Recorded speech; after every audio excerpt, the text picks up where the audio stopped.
Dhirubhai Ambani India's greatest బిజినెస్మెన్లో ఒకరు. Today ఆయన నిర్మించిన రిలయన్స్ ఇండస్ట్రీస్ ప్రతి నిమిషానికి సుమారు 2 కోట్ల రూపాయలు రెవెన్యూ జనరేట్ చేస్తోంది. Just imagine that scale. కానీ ఒకసారి ఆలోచించండి, ఇంత పెద్ద ఎంపైర్ బిల్డ్ చేసిన వ్యక్తి జర్నీ ఎలా స్టార్ట్ అయింది? Would you believe? Dhirubhai journey ఒక ఆర్డినరీ క్లర్క్గా మొదలైంది. ఆయన ఫస్ట్ జాబ్ పెట్రోల్ బంక్లో పనిచేసేవాడు. అదే స్టార్టింగ్ పాయింట్, అదే ground level. This is the story of India's most ambitious man, Dhirubhai Ambani.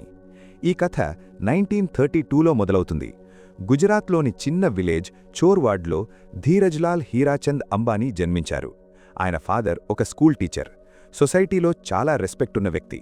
కానీ ఆయన శాలరీ మాత్రం పెద్ద ఫ్యామిలీని మేనేజ్ చేయడానికి సరిపోలేదు. 7 మెంబర్స్ ఉన్న ఆ ఫ్యామిలీ సంహౌ 2 రూమ్స్ ఉన్న చిన్న హౌస్లోనే ఉండేవారు. లైఫ్ టఫ్గా ఉన్నా ఈ పావర్టీ మాత్రం ధీరూభాయ్ స్పిరిట్ని బ్రేక్ చేయలేకపోయింది. చిన్నప్పట్నుంచే అతనిలో ఒక డిఫరెంట్ కాన్ఫిడెన్స్, ఒక ఇంటెన్స్ హంగర్ కనిపించేది. 12 ఏళ్లొచ్చేసరికి తన స్టడీస్ కోసం జూనాగఢ్కి వెళ్ళాడు. పూర్ బ్యాక్గ్రౌండ్ వల్ల అతనికి బహదూర్ కాంజీ హై స్కూల్లో ఫ్రీ స్టూడెంట్గా అడ్మిషన్ వచ్చింది. 1940s ఇండియా ఇంకా బ్రిటిష్ రూల్ కిందనే ఉండేది. 1946కి వచ్చేసరికి కేవలం 14 ఏళ్ల చిన్న వయసులోనే ధీరూభాయ్ తన క్లోజ్ ఫ్రెండ్ కృష్ణకాంత్ వకారియాతో కలిసి జూనాగఢ్ విద్యార్థి సంఘ్ అనే స్టూడెంట్ ఆర్గనైజేషన్ని స్టార్ట్ చేశాడు. 1949లో అతను మెట్రిక్యులేషన్ ఎగ్జామినేషన్ పాస్ అయ్యాడు. But what next? మనీ లేదు, ఫ్యామిలీ బిజినెస్ లేదు, కనెక్షన్స్ కూడా లేవు. ఫ్యూచర్ పూర్తిగా అన్సర్టన్గా కనిపించే స్టేజ్ అది. అప్పుడు అతని కమ్యూనిటీలో చాలా కాలంగా ఫాలో అవుతున్న ఒక ఓల్డ్ ట్రెడిషన్ అతనికొక డైరెక్షన్ చూపించింది.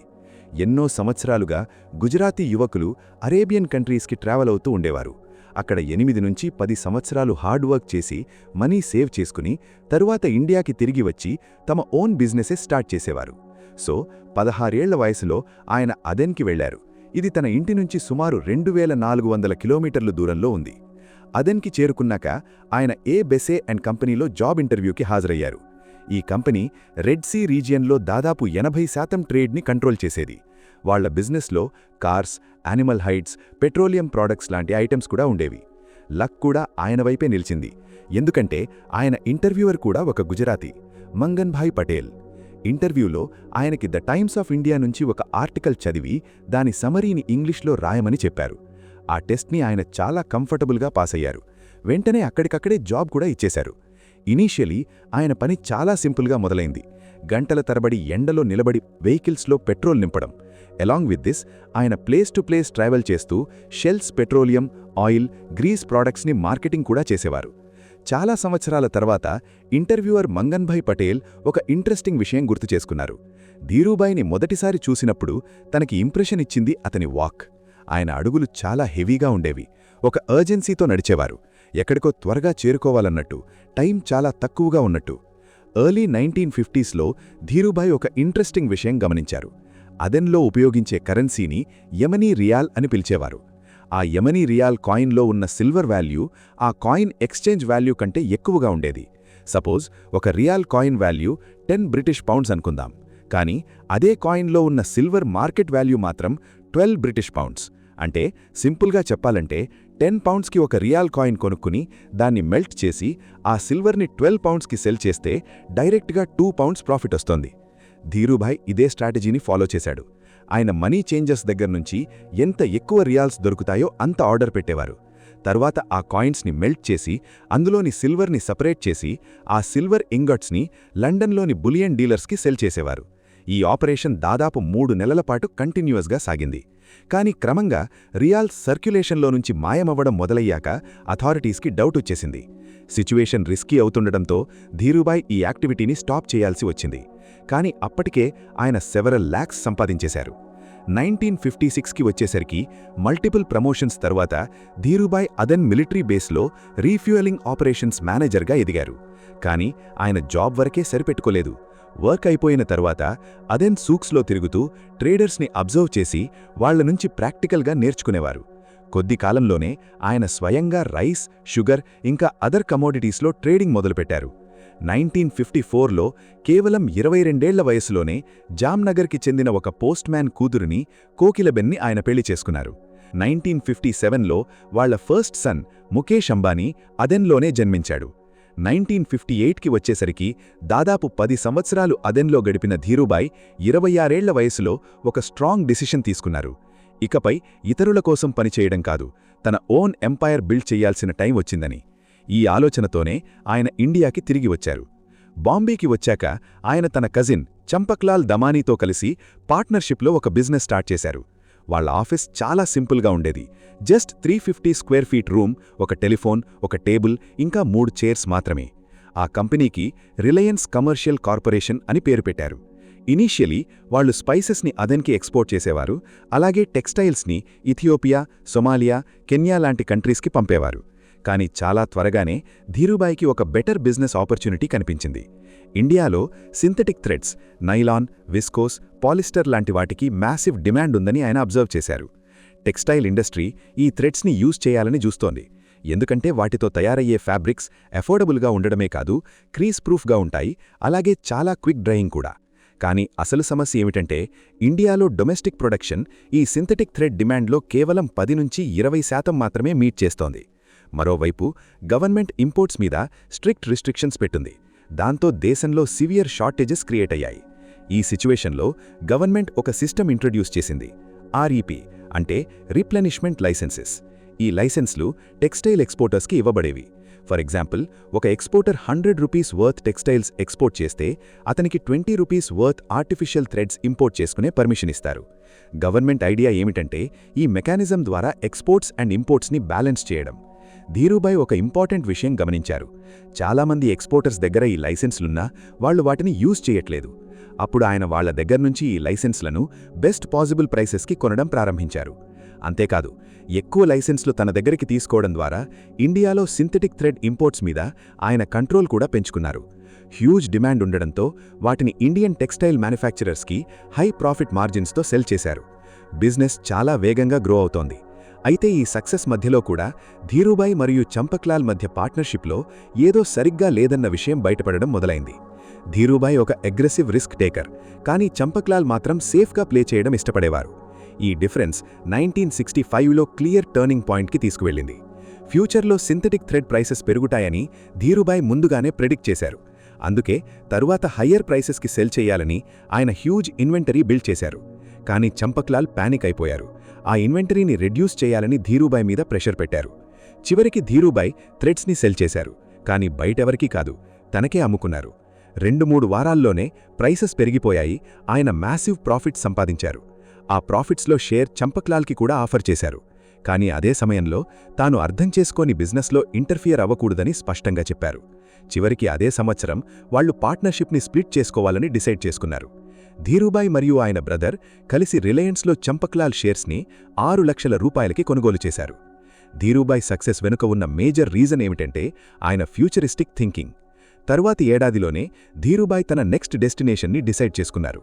ఇప్పటివరకు థ్రెడ్ సప్లయర్గా ఉండడం ఆయనకి సరిపోలేదు.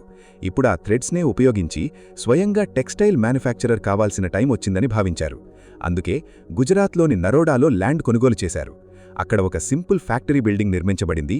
ఆపరేషన్స్ కూడా కేవలం 4 క్నిటింగ్ మెషీన్స్తోనే స్టార్ట్ అయ్యాయి. అదే సమయంలో అదెన్లో పొలిటికల్ ఇన్స్టెబిలిటీ కారణంగా చాలామంది గుజరాతీలు తిరిగి ఇండియాకి వచ్చారు. దాంతో ధీరూభాయ్కి తన బిజినెస్ కోసం రెడీమేడ్గా మేనేజర్స్, అకౌంటెంట్స్, సేల్స్మెన్ దొరికారు. ఈ సమయంలో ఆయన ఒక ఇంట్రెస్టింగ్ విషయం గమనించారు. ఇండియన్ టెక్స్టైల్ మార్కెట్లో స్ట్రాంగ్ బ్రాండ్స్ అనేవి అసలు లేవు. ఎవరి ప్రోడక్ట్ చీపర్గా ఉంటే అదే ఎక్కువగా అమ్ముడుపోయేది. అప్పుడాయన ఒక బ్రిలియంట్ డిసిషన్ తీసుకున్నారు, తన ఓన్ టెక్స్టైల్ బ్రాండ్ని లాంచ్ చేయాలని. ఆ బ్రాండ్ పేరు విమల్. దాన్ని ఆయన మాస్ మార్కెట్ కోసం ఒక ప్రీమియం ఫ్యాబ్రిక్గా పొజిషన్ చేశారు. దాని ట్యాగ్ లైన్ ఓన్లీ విమల్, అంటే అది ఎక్స్క్లూజివ్గా, సుపీరియర్గా పొజిషన్ అయ్యేలా క్రియేట్ చేశారు. అడ్వర్టైజింగ్ మీద ఆయన ఏమాత్రం కాంప్రమైజ్ అవ్వలేదు. ప్రతి సంవత్సరం దాదాపు 1 కోటి రూపాయలు స్పెండ్ చేసేవారు. ఇందులో fashion shows, bill boards, news papers all included. Distribution కోసం ఆయన ఒక న్యూ అప్రోచ్ ఇంట్రడ్యూస్ చేశారు. వెస్టర్న్ కంట్రీస్లో పాపులర్ అయిన ఫ్రాంచైజ్ లైక్ బిజినెస్ మోడల్ని ఇండియాలో ఇంట్రడ్యూస్ చేశారు. దేశం మొత్తం మీద 400 షాప్స్కి విమల్ ఫ్రాంచైజీలు ఇచ్చారు. దీని రిజల్ట్ ఏమిటంటే 1979కి వచ్చేసరికి నరోడా ఫ్యాక్టరీ 25 లక్షల స్క్వేర్ ఫీట్ వరకు ఎక్స్పాండ్ అయింది. వర్క్ ఫోర్స్ కూడా 5,000 ఎంప్లాయీస్ వరకు పెరిగింది. 155 క్రోర్ రెవెన్యూస్తో రిలయన్స్ ఇండియాలో లార్జెస్ట్ టెక్స్టైల్ ప్రొడ్యూసర్గా మారింది. ఈ సమయంలోనే 1977లో ధీరూభాయ్ ఒక డిసిషన్ తీసుకున్నారు. అది ఇండియన్ స్టాక్ మార్కెట్స్ని పూర్తిగా మార్చేసింది. ఆయన రిలయన్స్ ఐపీఓని లాంచ్ చేశారు. అప్పటి వరకు ఐపీఓస్లో ఇన్వెస్ట్ చేయడమంటే mostly business houses, institutional investors ఇంకా వెల్దీ ఫ్యామిలీస్ మాత్రమే. కానీ రిలయన్స్ మాత్రం ఇండియన్ మిడిల్ క్లాస్ని పార్ట్నర్స్గా మార్చాలని ఫోకస్ చేసింది. వాళ్ళు 28 లాక్ షేర్స్ని ఒక్కొక్కటి ₹10 ధరకి ఆఫర్ చేశారు. ఐపీఓ ఏ స్థాయిలో సక్సెస్ అయిందంటే అది 7 టైమ్స్ ఓవర్ సబ్స్క్రైబ్ అయింది. 1978లో రిలయన్స్ షేర్స్ బాంబే మరియు అహ్మదాబాద్ స్టాక్ ఎక్స్చేంజెస్లో ట్రేడింగ్ ప్రారంభమైంది. లిస్టింగ్ టైంలోనే షేర్స్ ప్రీమియంకి వెళ్ళాయి. కొన్ని నెలల్లోనే ప్రైస్ ₹50 వరకు పెరిగింది. ఇన్వెస్టర్స్ పెట్టిన మనీ 5 రెట్లు పెరిగింది. ఫస్ట్ టైం ఇండియాలో జనరల్ పబ్లిక్ స్టాక్ మార్కెట్ ద్వారా ఇంత పెద్ద వెల్త్ క్రియేట్ చేసింది. కానీ ఈ సక్సెస్ స్టోరీలోకి చాలా త్వరగా ఒక విలన్ ఎంటర్ అయ్యాడు. 1982లో కోల్కతాకు చెందిన ఒక బేర్ కార్టిల్ రిలయన్స్ షేర్స్పై టార్గెట్ పెట్టిందని అంటారు. మార్చ్ 18న వాళ్ళు స్టాక్పై ఫుల్ స్కేల్ అటాక్ ప్రారంభించారు. రిలయన్స్ షేర్స్ని షార్ట్ సెల్లింగ్ చేయడం మొదలుపెట్టారు. వారి ప్లాన్ సింపుల్: మార్కెట్ నుంచి షేర్స్ బారో చేసి అప్పటి ప్రైస్ అయిన ₹131కి సెల్ చేయడం. తర్వాత ప్రైస్ పడిపోతే పానిక్ సెల్లింగ్ వల్ల మరింత డౌన్ అవుతుంది. ఇదే వాళ్ళ స్ట్రాటజీ. ఒక వారం తర్వాత వాళ్ళు షేర్స్ని లోవర్ ప్రైస్కి తిరిగి కొనుగోలు చేసి లెండర్స్కి రిటర్న్ చేస్తారు. మధ్యలో ఉన్న డిఫరెన్స్ వాళ్ళ ప్రాఫిట్ అవుతుంది. జనరలీ షార్ట్ సెల్లింగ్ ఇలా వర్క్ అవుతుంది. కేవలం అరగంటలోనే ఆ బేర్ కార్టెల్ సుమారు 3.5 లాక్ రిలయన్స్ షేర్స్ని సెల్ చేసింది. వెంటనే ప్రైస్ ₹131 నుంచి ₹121కి పడిపోయింది. కానీ అప్పుడొక అన్బిలీవబుల్ ట్విస్ట్ జరిగింది. వెస్ట్ ఏషియన్ కంట్రీస్ నుంచి వచ్చిన ఒక mysterious group of buyers suddenly active అయ్యింది. బేయర్స్ ఎంత సేల్ చేసినా ఈ బయర్స్ వెంటనే వాడిని కొనేసి అబ్సార్బ్ చేసేవారు.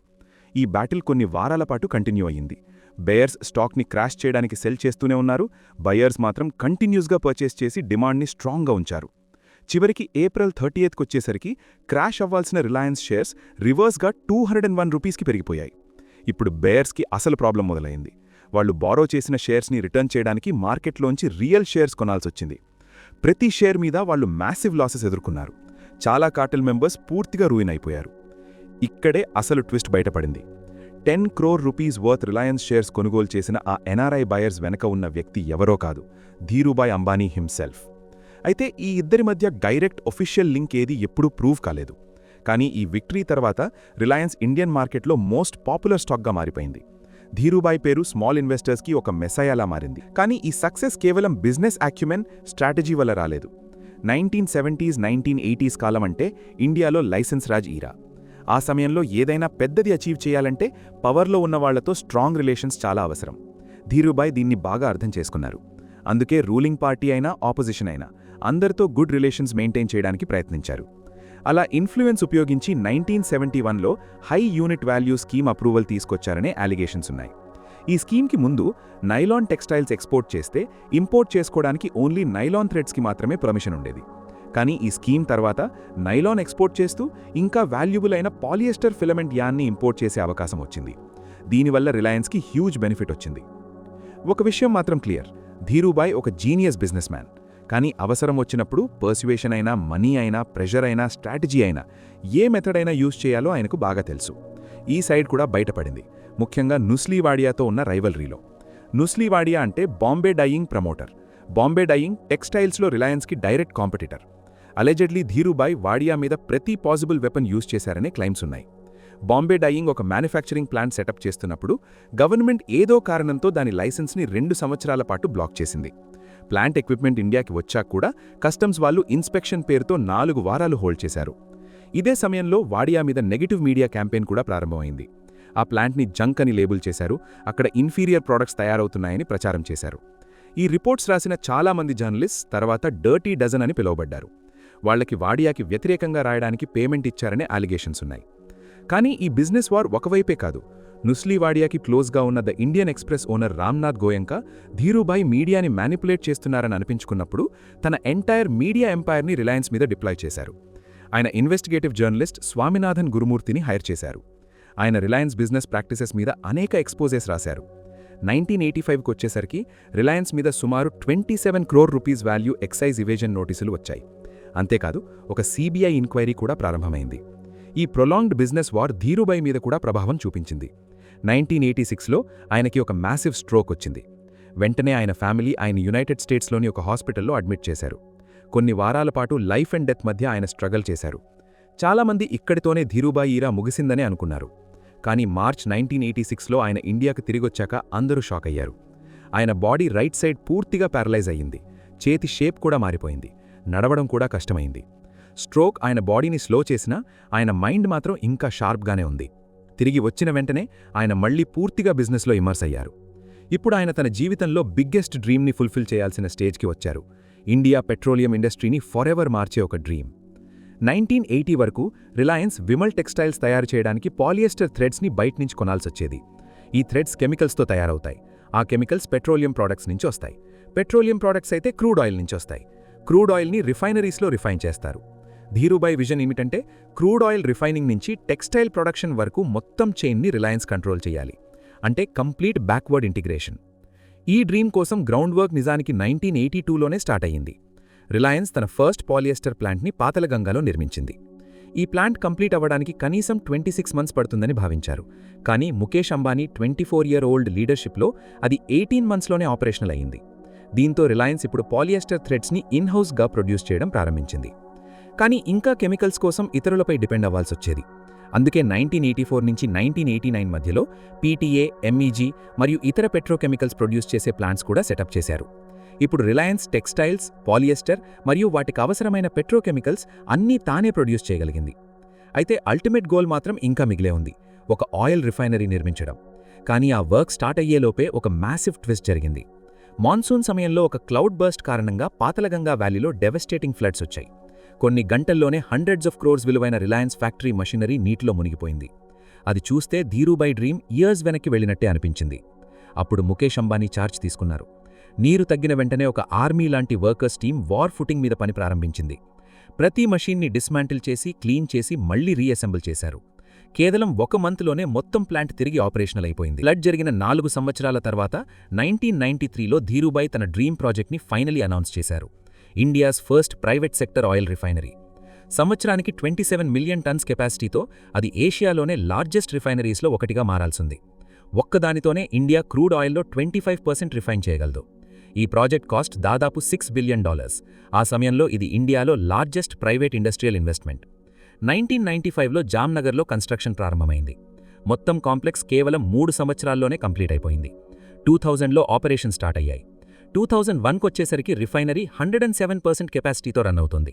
ఇక్కడ డీజిల్, పెట్రోల్, కెరోసిన్ లాంటి ఫ్యూయల్స్ మాత్రమే కాదు, పారాసైలిన్, నాఫ్తా లాంటి పెట్రోకెమికల్స్ కూడా ప్రొడ్యూస్ అయ్యేవి. మొత్తం అవుట్పుట్లో సుమారు 70 నుంచి 75% ఎక్స్టర్నల్ కస్టమర్స్కి సేల్ చేసేవారు. మిగతాది రిలయన్స్ ఇంటర్నల్గా యూజ్ చేసేది. ఇప్పటికీ ధీరూభాయ్ డ్రీమ్ అయిన బ్యాక్వర్డ్ ఇంటిగ్రేషన్ పూర్తిగా రియాలిటీ అయ్యింది. ఆ రిఫైనరీ ఒక డెజర్ట్ రీజన్లో నిర్మించబడింది. అందుకే అక్కడ గ్రీనరీ తీసుకురావాలనే ఉద్దేశంతో ధీరూభాయ్ సుమారు 66,000 మ్యాంగో ట్రీస్ నాటించారు. తర్వాత ఇంకో 36,800 ట్రీస్ కూడా యాడ్ చేశారు. ఇలా మొత్తం సంఖ్య మొఘల్ ఎంపరర్ అక్బర్ నాటించిన 1 లాక్ మ్యాంగో ట్రీస్ రికార్డ్ని కూడా క్రాస్ చేసింది. ఏప్రిల్ 2002లో రిలయన్స్ షేర్ హోల్డర్స్ని అడ్రస్ చేస్తూ ధీరూభాయ్ ఒక ఇమోషనల్ విషయం షేర్ చేశారు. ఏడెన్లో ఒక మల్టీనేషనల్ ఎనర్జీ కంపెనీలో సేల్స్మ్యాన్గా పనిచేసిన రోజుల్లోనే ఒకరోజు ఇండియాకి తిరిగి వచ్చి దేశం కోసం ఒక గ్లోబల్ ఎనర్జీ కంపెనీని నిర్మించాలని డ్రీమ్ చూసినట్టు చెప్పారు. ఇప్పుడు ఆ డ్రీమ్ పూర్తిగా ఫుల్ఫిల్ అయ్యిందని చెప్పారు. ఆ సమయంలో ఎవరికీ తెలియదు అదే ఆయన చివరి షేర్ హోల్డర్ అడ్రస్ అవుతుందని. కేవలం 2 నెలల తర్వాత జూన్ 24, 2002న ఆయనకి మరో స్ట్రోక్ వచ్చింది. జూలై 6, 2002న ఆయన ఈ లోకాన్ని విడిచిపోయారు. ధీరూభాయ్ ఎప్పుడూ ఒక మాట చెప్పేవారు, మన డ్రీమ్స్ పెద్దవిగా ఉండాలి, అంబిషన్స్ ఇంకా ఎత్తుగా ఉండాలి, కమిట్మెంట్ లోతుగా ఉండాలి, ఎఫర్ట్స్ మరింత పెద్దవిగా ఉండాలి. ఈ మైండ్ సెట్తోనే ఒక చిన్న గ్రామంలో స్కూల్ టీచర్ కొడుకు ఇండియాలోనే లార్జెస్ట్ కంపెనీని నిర్మించాడు. ఇదే ధీరూభాయ్ అంబానీ స్టోరీ. మీకు ఈ వీడియో నచ్చితే లైక్ చేయండి, షేర్ చేయండి, ఇంకా సబ్స్క్రైబ్ చేయడం మర్చిపోకండి. Thanks for watching.